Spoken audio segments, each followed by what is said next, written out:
G'day, guys. Welcome to our first inaugural, whatever you want to call it, podcast video series with myself, Dean. I'm the I'm a retail advisor at Retail Doctor Group. I'm a co-founder of the WhatsApp retail community, which is what we're here to talk to you about today. And I'm on a bunch of advisory boards as well. And who else have I got here? Just me. It's Jethro. I'm Jethro. I'm one of the other co-founders. I'm also the co-founder and CEO of the Nile Group as we build out Australia's most trusted bookshop. And today we are here to discuss, what are we here to discuss? Here to discuss how to get the most out of the WhatsApp retail community All right, with so I a think little bit of probably, with a few stories in between. why don't we kick it off and tell the story of how this came about to begin with? Sounds good. Yeah, so we started this off. As you know, Jethro, I was sitting at the airport in Sydney having some McDonald's because that's the treat I get when I go to the airport. Don't eat it around my kids. And sent you a text and said, "Hey, you coming to Retail Fest?" And I got a response pretty quickly saying that you were coming, but you were coming the next night. And you asked me where I was going to be, and I said I'll be somewhere because that's how we do Retail Fest, and I'll be drinking somewhere. And you said, "Well, how are we going to catch up?" And you said, "How about I start a retail? How about I start a WhatsApp group?" And I said, "Sounds like a great idea." And you made the fatal mistake of asking me to invite a few cool kids. And by the time I got off the plane, there was 50 cool kids in the group. By the end of the day, it was 100. By the end of the conference, it was 300, and Yeah, it took off from there. that's exactly So I what it think that was. that covers the start of it. Yeah, I think it was funny, right? Because at the beginning we weren't sure if this was just like it sort of became quite viral quite quickly. And then everybody we met at the conference seemed to know about it or was in it. And then there was a bit of FOMO about not being in it. So then it grew even faster because you didn't invite them into it. Yeah, Um, you had a bit of fun. You were geeing me up every time I was talking to somebody that I hadn't put into the group, and it well, was, you were too slow at first. I had to get you a bit moving faster. and we had a bit of fun because a few people had a few drinks and couldn't tell us apart. So some Yeah. people had conversations with you and thought they were talking to me, and you know, Um, yeah, it's funny. I think just the speed at which it grew was insane. And then I think it was even after the conference when so between Retail Fest and online retail, there was maybe a couple of months, May, June, July, roughly about 2, 3 months. And then it just exploded during that period. I mean, there we went from like 300 to, I think by the time we got to online retail, we cracked 1,000. we did. We cracked 1,000 the day before online retail. I remember because I got on stage and had a shot with Paul Waddy at his event, which was the day before online retailer. Yeah. Now, I guess the thing's grown quite quickly. So, I mean, in essence, it's gone from being it was one group, which was Retail Fest. And then we added more and more to it. Mostly there were other events that were coming up. And, because what we knew was that as soon as Retail Fest finished, people would stop interacting in that group and they'd want to move into something else. Um, so I think the second one we created was probably Online Retailer, which then did exactly that, right? So it was it was dead quiet. And then once the event started, it just spikes. And then a few days afterwards, and then it dies down. And there's a lot of activity in between. I guess from your perspective, what is it like? Why do people do that? Like, why is everybody involved in this? Why is everybody even in these groups? Yeah, I think why people got involved to start with has changed as well. I think in the beginning it really was shits and giggles. We were like, where are we drinking? Where's the party at? It was really just a FOMO thing. We were taking a lot of selfies and posting them in there, and I think it was just a bit of fun. And I think people were curious, and it was just we were connecting with each other, which was great. We were networking with each other. We knew that we were meeting people at that event that by having them in a group, we could continue the conversation after the event. So I think that was the driver. I know that was the driver for me initially was like, how fun is this? We get to keep in touch with all these fun people that we've met and Um, great connections and even potentially do some business. Um, I think it's changed though. I think, we evolved the community. We started adding functional groups, and I think now it's become a functional resource for people. It's a place where people can ask questions, people can get answers, people can, you know, see what's going on and get a feel for what's happening in the industry. So I think there's been an evolution. So we should probably explain what are the functional groups. So we've got, to just clarify, we've got the events. So like we've got Retail Fest, we've got Online Retailer, we've got the Retail Fulfillment, we've got Shop Talk, etc. Each of those groups has a large number of people in them, anywhere up to about 1,000. And those groups are generally quiet most of the year until the actual event comes along. But as you said, we did start adding additional groups, mostly through demand from people asking us to.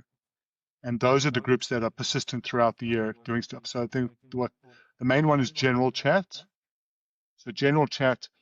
So for those, sorry, let's back up another step here. For those of you who are in the announcements group and haven't actually entered any of the subgroups is really where all the activity takes place. So in announcements, you'll get the occasional thing that we'll put out to the whole community, but the majority of the activity that's happening on a day-to-day basis is going on in the subgroups. And outside of the events, specific ones, the first one to be in is general chat. General chat probably has about 900 people in it. And that's really literally as it says, it's just a combination of non-specific stuff about everything in the industry, isn't it? Yeah, definitely. It's where a lot. It is obviously the busiest chat group. It's AI would give it a run for its money, but the general chat's definitely the busiest group. Well, yeah, let's dig into that because that's by far, probably it's a smaller group, probably about 500 people, but I would say that might be the busiest of all the groups, and certainly like the one that's got tons of insights every day. We've got amazing contributors in there like Kiddo, who just throw stuff in there that like everyone's learning about AI and sharing and experiencing. Like I think when we started that group, I had one perspective of what AI was about, and it's completely different now I as a would consequence. agree with that. Yeah, I've learned so much from that group. I mean, if I was to, I mean, I'm biased, but for me, it's been the best resource for AI information for me personally. 100%. Yeah, by far the best. And then I think off the back of that, we've got social and content, which is a smaller group. Not as busy, but obviously quite specific about what it talks about. And then probably the next busiest one is cross-border. So cross-border was set up. So actually that was interesting because that had a very big spike earlier in the year. So cross-border is specifically towards people who are trading outside of Australia or into other markets. And it's a mix. All the groups are a mix of retailers and service providers. Like there's most of them except for the one. I mean, the majority of the rest are all a mix of everybody. So it's a real subset, it's sort of a good cross section of the entire industry. And the cross-border one really exploded a few months ago when Australia Post stopped shipping to the US overnight. And that was great. I mean, then we really saw how the The groups can really power. be the power and the way that the groups can be used to really solve problems because that affects a lot of retailers. And we had I mean, just stopping you on that. I think to labor on that. The thing I found, I got so many people reach out to me after that whole Australia Post thing to thank me for having that group. It was unbelievable. Like people, as you know, 24 hours before Australia Post even announced it, that group had to jump on the problem. yeah, Solutions were, you know, circled around the group more than 24 hours before anyone was aware that there was a problem, or most of the industry was aware there was a problem. And then Australia Post dropped the announcement, and I'm pretty sure most of our guys had workarounds, or at least were in the process of finalizing workarounds.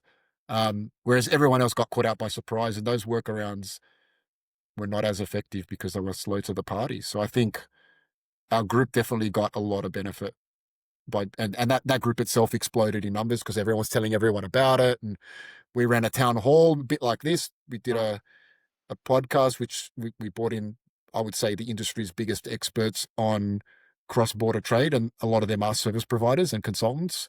But we had people like Rob from ShipIt. We had Justin from the Aggregate Co.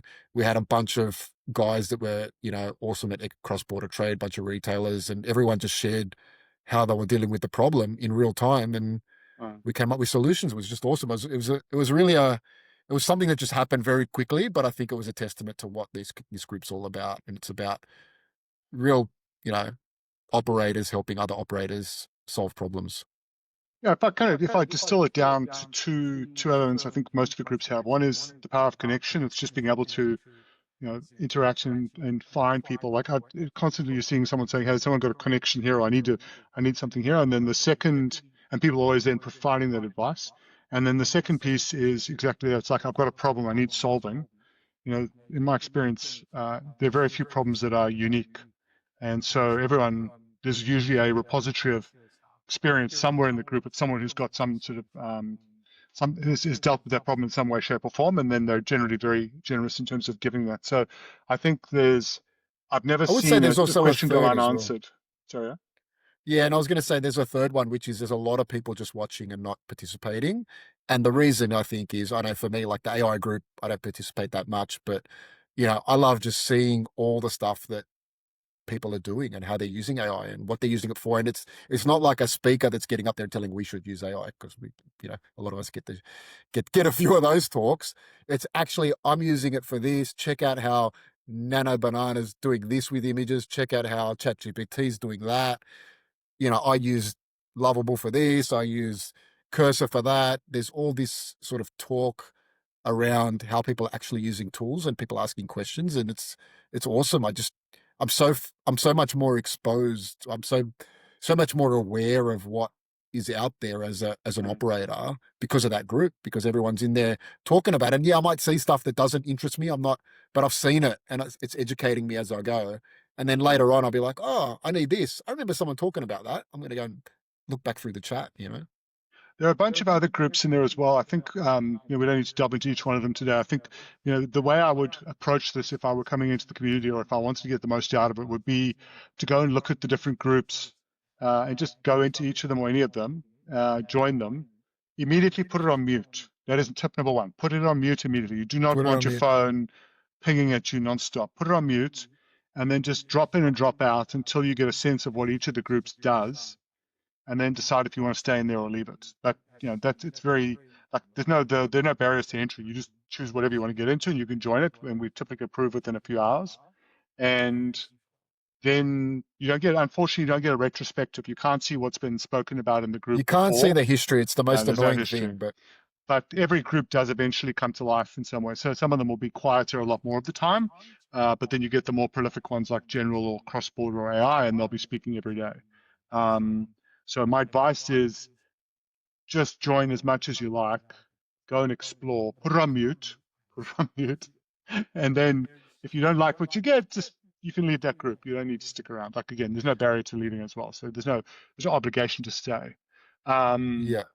And I And I think think that's that important to know. Like we're not here selling anything. So we're kind of like, I join the groups that give you value and remove the groups that don't. Like if you end up in all these groups, and I've seen it with some people, they're like, oh, it's just so overwhelming. I've got 500 messages. It's like, well, why are you in those 10 groups when you only need to be in 3? I think just have a play, but also, work on the groups that give you value.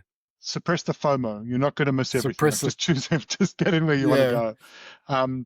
I think just one thing to point out, like, so for retailers who are feeling a little bit coy about joining because they think that potentially they're going to get harassed by some overzealous salespeople, we have a very strict rule on unsolicited pitching. People cannot do any unsolicited pitching. If you ask a question, hey, I need a solution for XYZ, whatever it is, then people are welcome to provide you with all options because obviously you're asking for it. But other than that, there's nothing. People can't just send through sales pitches to the groups without having been asked for it. So that is something it's probably the main thing that we police. I mean, obviously, that's an abuse. We don't want to see abusive behavior, but that doesn't happen very often. But the And and pitching is the and, main and they thing. and they don't do it because I pitch slap them, and they know that, and that's a thing. Pitch slap is a thing, and they know it because we've done a few, and Yeah. no one wants to get pitch slapped now, so they're very careful. These service providers, they don't get in there and say, "Hey, I provide XYZ. If anyone needs it, get in touch." They're not doing that. They're not allowed to, and they'll get slapped, and they know it, so they all behave, and everyone's very helpful. I would say the service providers, we have that rule, but we value the service providers. They're super valuable part of the group, and they're definitely helping a lot.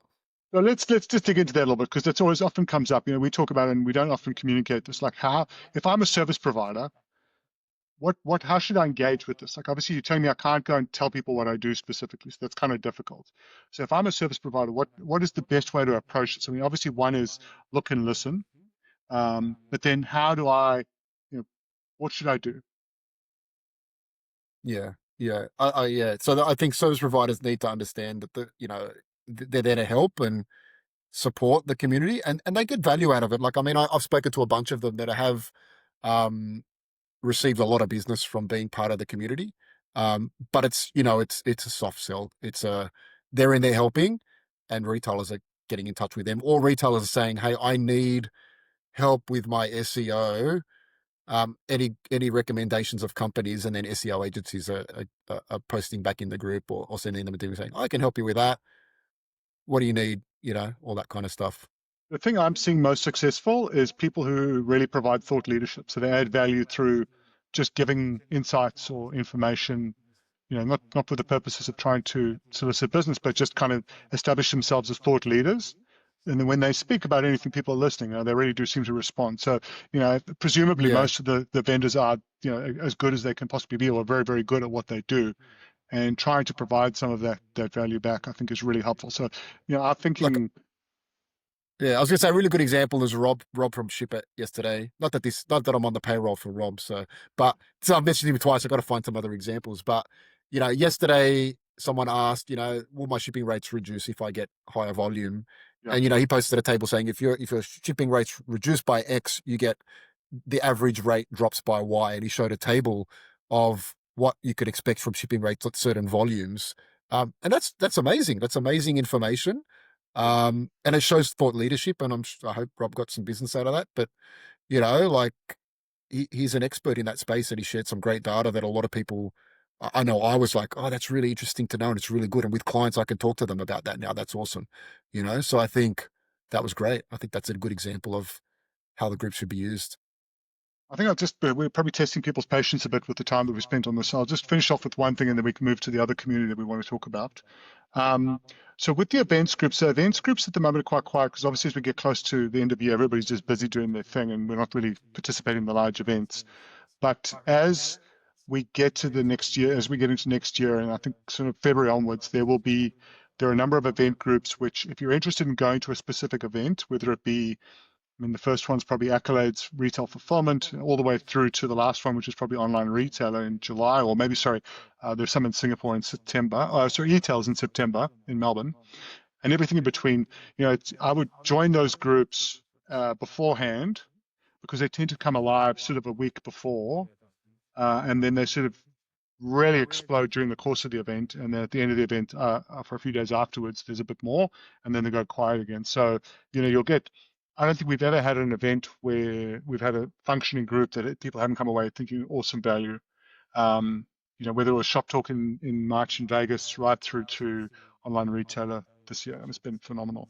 And the ETEL one we did, I mean, the ETEL one was excellent. I mean, she basically posted summaries of every single presentation that was given, which was brilliant, That was absolutely awesome. brilliant. That was awesome. I missed those a lot of them, but I just went back and reread, and I was like, this is just gold, absolute gold. And that creates FOMO for the next time to come back and actually then want to go and participate in all those events. Um, all right, so let's just move on from that and start talking about the other community, which is the local regional meetups. So the meetups are a different community entirely. Uh, Why don't you which tell us, Jethro, how it started the local meetups? Because this is your little experiment that again just seemed to find its that way. was where did that happen? Started at iMedia, and I think I bumped into a few people at iMedia who happened to live within a few blocks of me. And so we said, what, we should start a regional meetup, like a local get together, and just catch up because we're all in the same neighborhood. And we started doing that. And then I think I extended the offer on the main group to anybody else who lived in the area to try and grow our numbers a bit. And then people were like, well, hang on, what about this area and that area? And like all of a sudden and then it proliferated. And I think we've now got around 20 groups around the country. It works very a bit differently to the main community. There's not that much chat in the groups, but it basically facilitates a regular get together in real life, which is either typically tends to be coffee in the morning or drinks in the afternoon, depending on which group and what the flavor is at the time.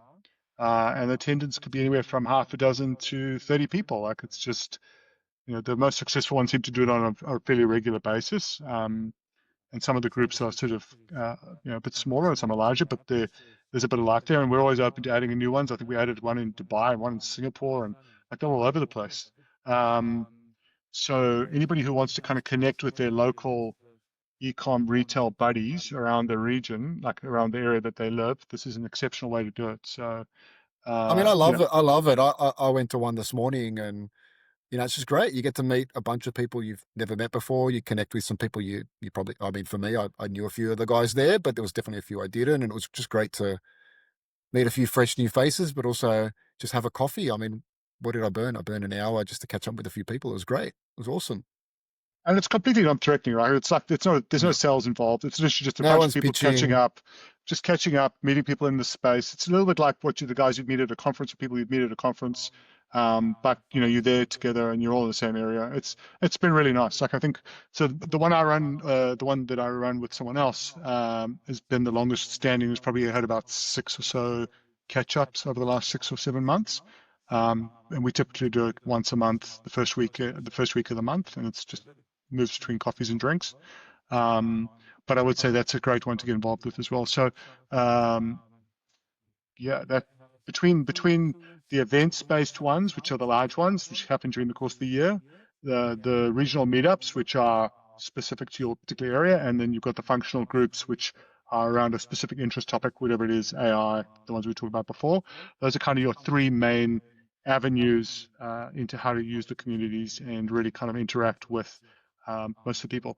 Uh, and I guess we'll just finish off. What have we got planned going for the future? So let's just talk very briefly about our plans for next year. And although that'll probably date quite quickly, this video may last longer. We'd have to recut the whole video. Yeah. Look, we ran a lunch and a party this year. Next year we intend to do the same, mostly tied around some of the big events. So you'll see us running an event around Retail Fest, around not necessarily iMedia, but it'll be Retail Fest, Online Retailer, Yep. eTail, and we are definitely our big overseas expedition will be to Shop Talk in March, which is something we'll be releasing fairly shortly. So there's plenty of opportunities to engage amongst beyond just the groups itself, and we'll be just watch the space for more on that soon. Yep. Yep. Um, And those events tend to be free events for retailers. Service providers sponsor our events and give us some money to put on the event for free for the retailers. So that's nice. We get to put on a fun event as a result of that funding. Um, what else? We've also got a bunch of other fun stuff happening as well. I mean, this is a podcast, and Jethro and I plan to do a few more of these around the events. So you'll see that coming live soon. What else? How much you want to talk about that, Jethro? Again, that might age pretty quickly as well. I think we'll leave it at that. There's more to come. Like, there's been a lot coming. There's more to come. I guess the main takeaway I would say is just rehashing it. So A, in each of both of the communities, there are lots of subgroups. Join any groups you want to. Immediately put it on mute. I'll reinforce that again. And then get in and get out as you want. You can sit there as a passive observer. No one's going to stop you. No one's going to know you're there. Like you just do that. And if you want to engage, it's a very safe environment. I've never seen anyone berate another person for doing anything other than Except my pitch breaking the rules, slaps. which is pitching. Yeah, but aside from that, everybody is very supportive and either help solve other people's problems, solve your own problems, whatever it is. But just get in there and experience it and like get more out of the fact that you're in this amazing ecosystem. Potentially one of the most collaborative. Like this is such a collaborative industry. That's one of the coolest things about So it. good. Like So everybody good. says it. It's so true. And whether you're brand new, you've just entered the space, or you've been like us, with dinosaurs, we've been here forever. Everybody in between. This place for everybody. And look, I really urge you just to get involved and decide what works for you. I mean, I think with I would just throw in there a little bit of fun for everyone. I would say if you got a problem, just have a go at asking the community to solve it.